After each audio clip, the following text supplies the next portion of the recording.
Hey guys, welcome back to my channel. Today's video is going to be different and personal. October is Spina Bifida Awareness Month, and I was born with that birth defect or condition, whatever you want to call it. So I thought it was really important for me to share my story and to spread awareness of this condition, disability, whatever, because I feel like not many people know about it, and I kind of want to just spread love to the Spina Bifida community to let everyone know if you have this, you're not alone. You are made this way for a reason, and I thought it was really important to spread that message. So I was kind of hesitant to, put it on YouTube to talk so openly about it, which is a big step for me. So here I go. So spina bifida is a birth defect in which a developing baby's spinal cord fails to develop properly.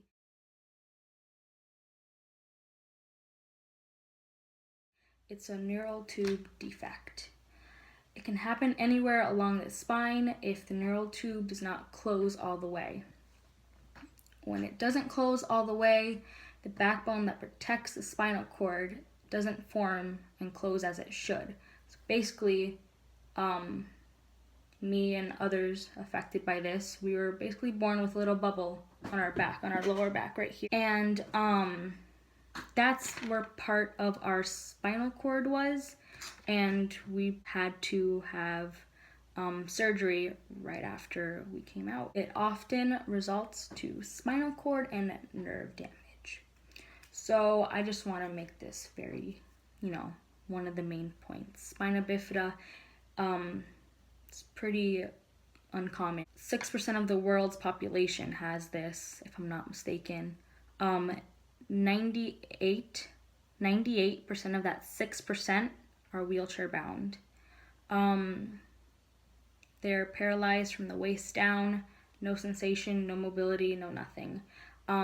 Most of us have shunts because we were born with extra liquid in our head, and it could cause problems like seizure.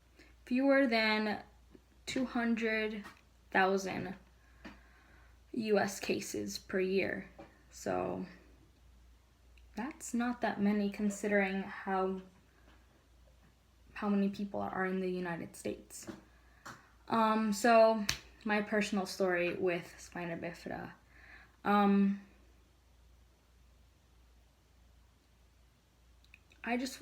my God, no.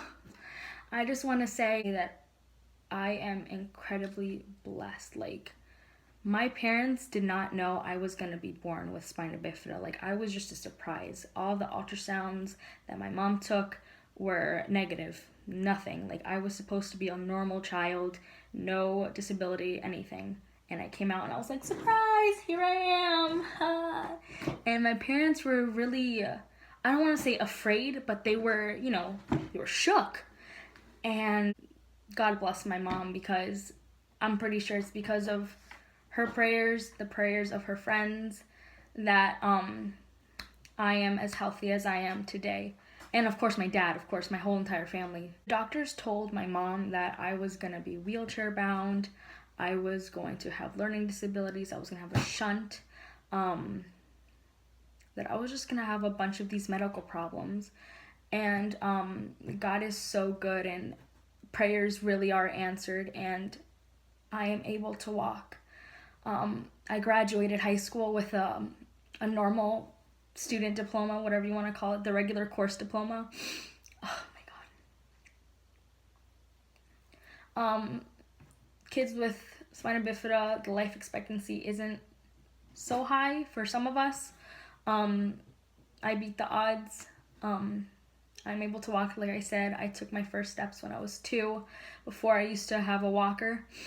And I'm just so incredibly blessed because I know so many people with spina bifida. I'm just trying to tell you guys what others go through. I'm not really trying to make you guys feel bad for them. So this is just information that's good for everyone to know. They can't walk. They have a lot of medical problems. I'm not saying that I don't have medical problems, because I do, but that's like too personal to talk about. I've had plenty of surgeries, but not as many as I know some people have had. I know this one kid, bless his heart, I'm not gonna say his name. He's had like at least 20 or 30 surgeries, and he's like 15 years old. I'm 18 and I've only had 5 or 6. So growing up with this disability, I grew up in a very religious household. My parents always told me that there was nothing wrong with me. So growing up, when I was little, I didn't think anything was wrong with me except the way that I walked, and I didn't think it was that big of a problem until I got to, I want to say, kindergarten or elementary school, and I think both. And I really started to notice like the stares, the mean comments.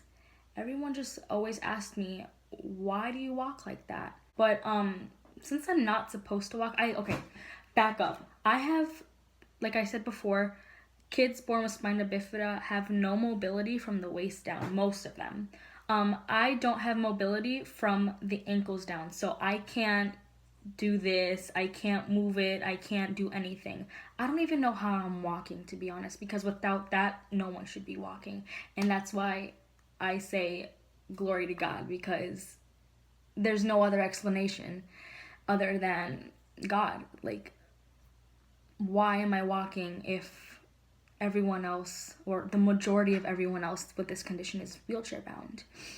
So back to the other story.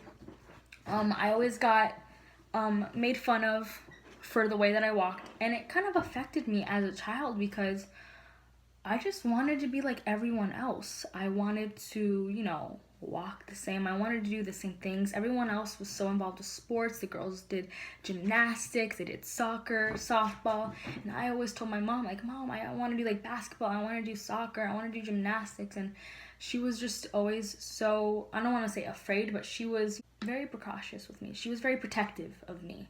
And it's totally understandable. Like, I'm her only girl. I'm the baby of the family, so of course she's going to want to protect me. Going to elementary school is where I first really experienced bullying. And for anyone that says bullying is not real, how is bullying even a thing, like cyberbullying, anything? It's real, and it affects people. And I've had to deal with it literally my whole entire life. And I'm telling you, when it affects you, it affects you. Like, I used to lose sleep over this stuff. But I do remember 5th grade was the time I actually got like really bullied by this girl. I don't know where she is now. She was really mean to me, like really, really, really mean. I remember there was this one day where we were all in chorus class, and I was about to sit down in my seat, and she pulled it back, and she was like, "Oh, that wouldn't have happened to you if you were normal." And I was like, "Well, damn," like, okay, like, I didn't even know like what to do. Like, I was like, "Are you serious right now?" And that same week, I had to go to the office to get something, and when I went back to the classroom, she was like opening the door for me, and she literally she just tripped me, and I fell and I hurt my knee really bad. And she was like, "That wouldn't have happened if you were normal." And I was like, "I'm so tired of your shit, I'm gonna beat you up." I didn't do that, but I just went to the clinic and I had to call my mom so she could pick me up. Yeah. That girl got in trouble though, she did.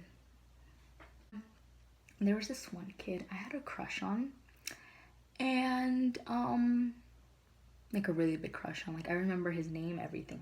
And I remember I walked up to him and I was like, "I really like you." Like, I just told him. I can't even do that today, and I'm 18 years old. Like, if I like someone, I'm just like I don't make eye contact with them at all. Like, I can't. So I just went up to him and I was like, "I like you." And he was like, "Well, I don't." And I was like, but why? And he's like, "Because of the way you walk." And I was like, "Oh, okay." So that was also the beginning of insecurities at a very young age, and it just placed in my head that, all right, no guy's gonna like me because of this. Like, I'm just gonna end up single. I'm gonna be a nun. I'm just gonna like, I'm never gonna find a guy to like me because of this. And I started to get really insecure around elementary school. So that's my oh, I'm gonna fly. I believe I can fly. Flying away from my bullies. Okay. Middle school. Middle school wasn't that bad.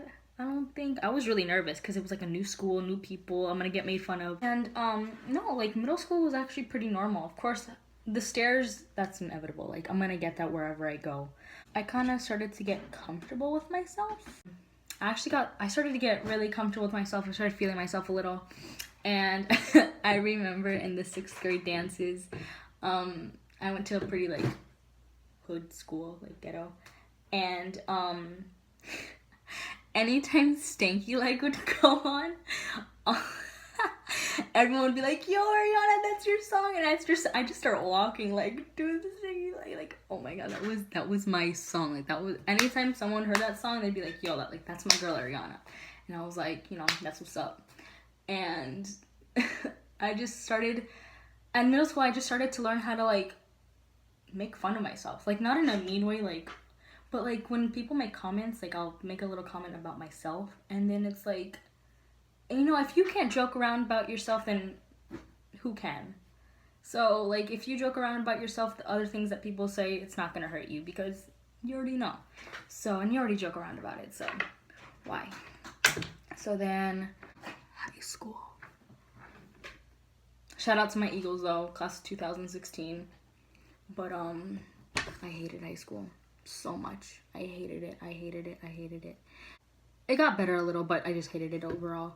9th grade, I was that awkward girl with like the braces and a little bit of acne, and my eyebrows weren't done back then, and I had like glasses. I still have them because I lost my other ones, but I used to be like this with glasses and not so my face wasn't beat, but yeah.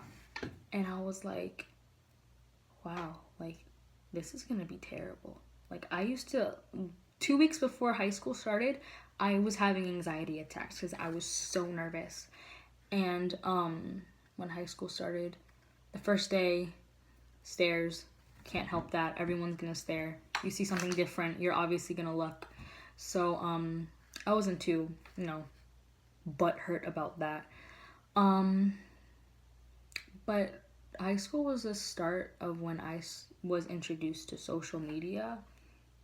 9th grade, I'm trying to think, 9th grade, there was this thing called Ask FM.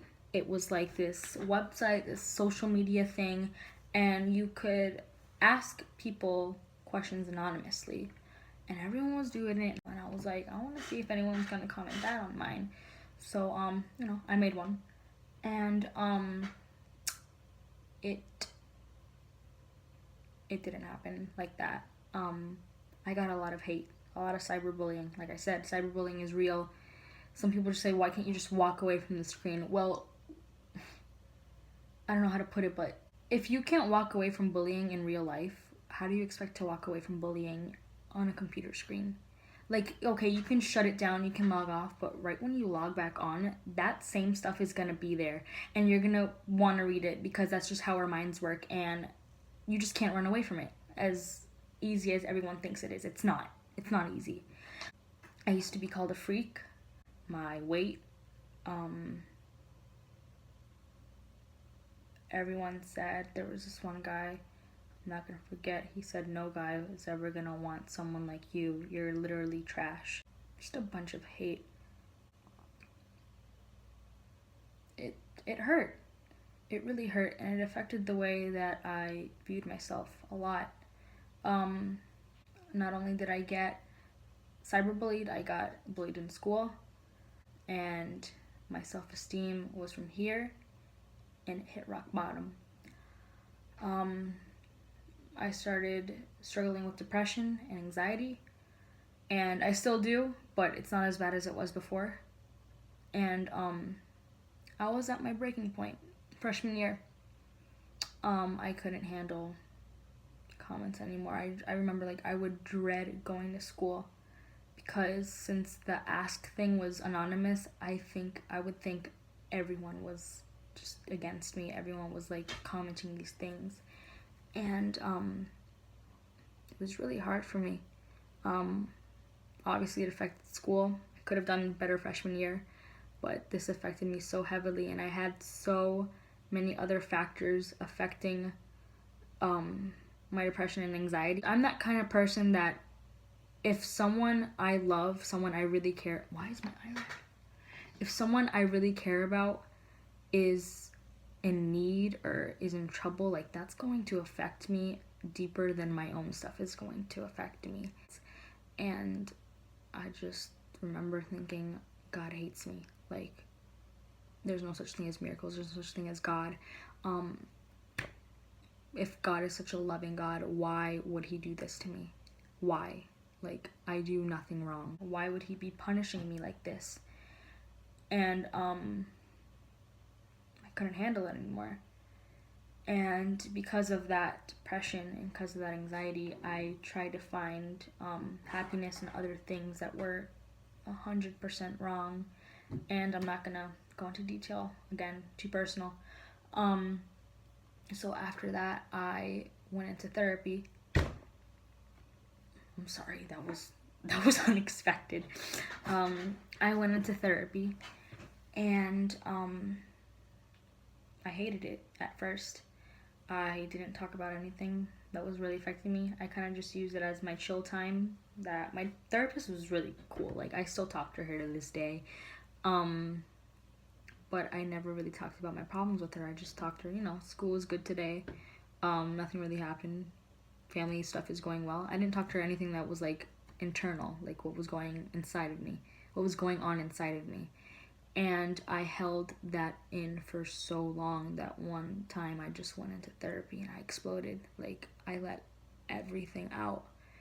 And I'm a very reserved person. Like, I might wear my heart on my sleeve, but it takes a lot for me to open up to someone.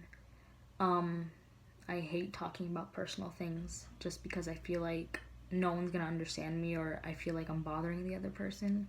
Before, I used to I was like a ticking time bomb. Like, I would just keep these things that hurt me until I just exploded. And I would have panic attacks over it, anxiety attacks over it. I would just cry over it. And my therapist really helped me to deal with those situations and to help me, express my emotions a lot better and to just really talk to her. It took a lot of time for me to be where I am now mentally. I wouldn't change a thing about it. High school, after freshman year was garbage, like, obviously. 10th grade, I had my first boyfriend. Shout out to my first boyfriend. Even though, like, never mind. I had my first boyfriend, and it kind of restored my faith in, someone can see my flaws. Someone can see that I'm not like everyone else and still want to be with me. But that ended. It's long gone. Long story, different story. Not for this video. And that kind of brought up my confidence a lot. And after that breakup, I had another breakup, which is beyond me. I'm not going to talk about that at all.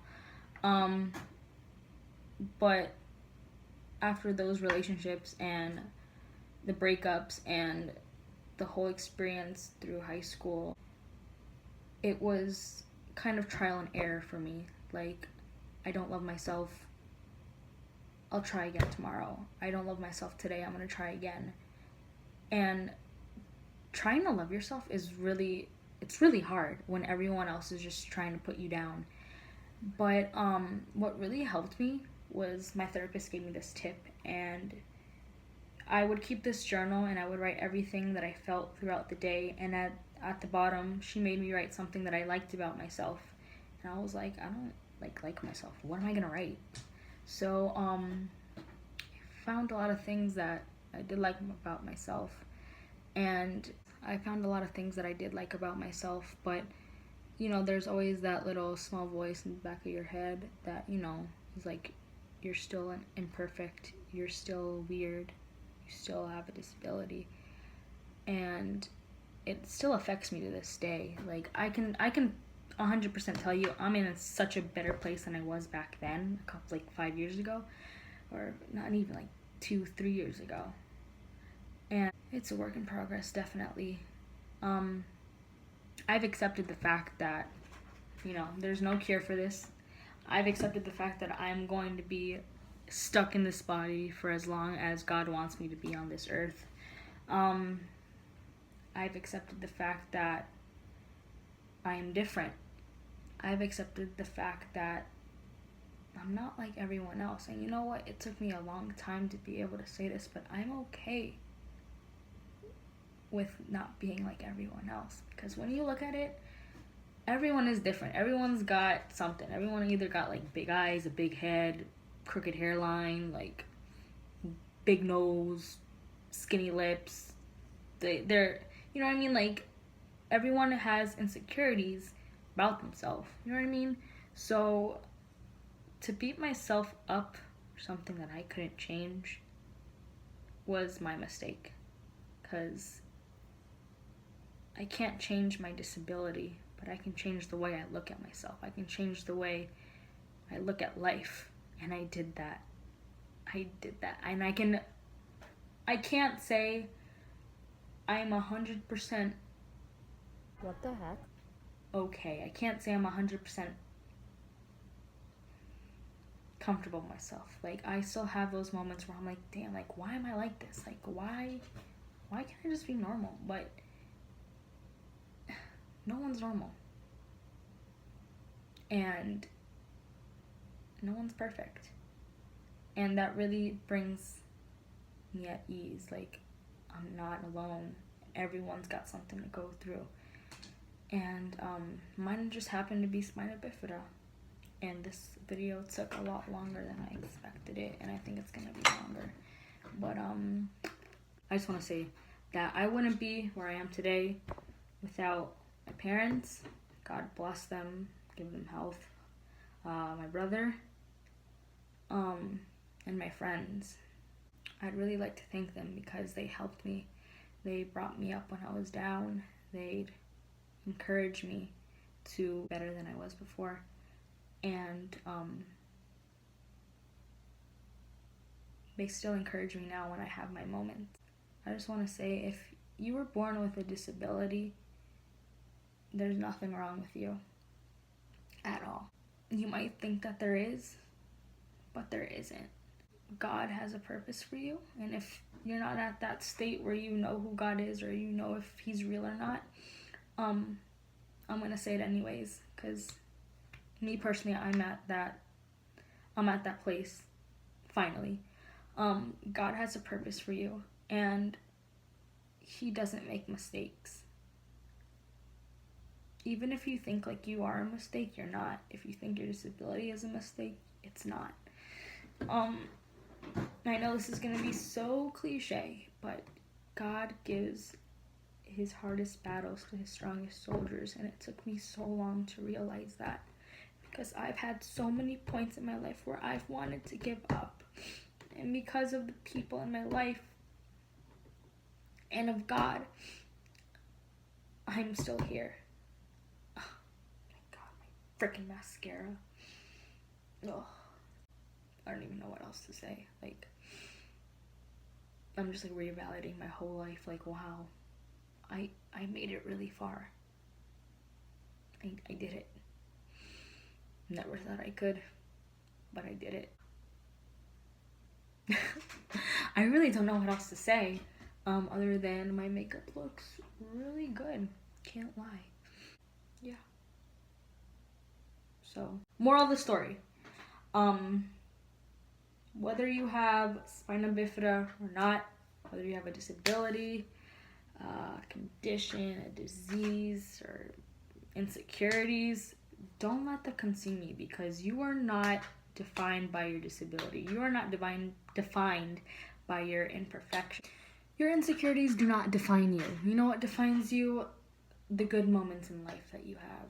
All the times that you've smiled, all the times that you've made someone's day, all the times that you've woken up and said, today's my day. I'm going to be happy and no one's going to take that away from me. That's what defines you as a person. Your positivity, your personality, your just you are you, and you define yourself. That's all I can say. How do I define myself? I define myself as a work in progress. I define myself as a work in progress. I am not 100% where I want to be, but I know I'm going to get there one day. And I know it's not going to be easy. It took 5 years for me to be where I am today, and it might take 5 years for me to be where I want to be. And I'm okay with that. Nothing wrong with that. But if you are not at that state in your life where you're okay with who you are and you're not okay with the things that are going on or yourself, my advice is pray. I don't know if you guys believe in God. I know some of you don't. Maybe not all of you. But praying, whether you believe someone is listening or not, helps. Because just letting it out verbally, mentally, and spiritually, it's like a relief. And, surround yourself with good people. Surround yourself with positive people. Listen to good music. Have good times. Laugh. Smile. Just be positive. If you get negative thoughts, think of a positive thought. Always look at the bright side, because isn't there just like this one quote? It's like, after every storm, the sun comes. I don't know. Something like that. But, there's a lot of points going on in this video. I'm gonna have trouble editing it, and I know it's gonna be so long. But thank you guys for watching. Please comment down below. Please like this. Please subscribe. And I really hope this video helps spread. Oh my god. So sorry. I hope this video helps spread awareness of Spina Bifida. I hope that my personal testimony, my personal story gave people hope that it will get better. You just have to keep living. You just got to keep waking up in the morning saying, I'm going to do this today. Do this. And one day you're going to look back and you're going to say, I made it. And that's the best feeling in the world. So, I hope you like this video. I already said what you got to do. Subscribe, like, comment. Wow, I'm like really good looking. I hope it spread awareness, and I hope it helped people out there. There needs to be people out here that say you're not alone, that you're not going through this alone. I need to stop before this video goes on for like an hour, so see you guys later. Bye.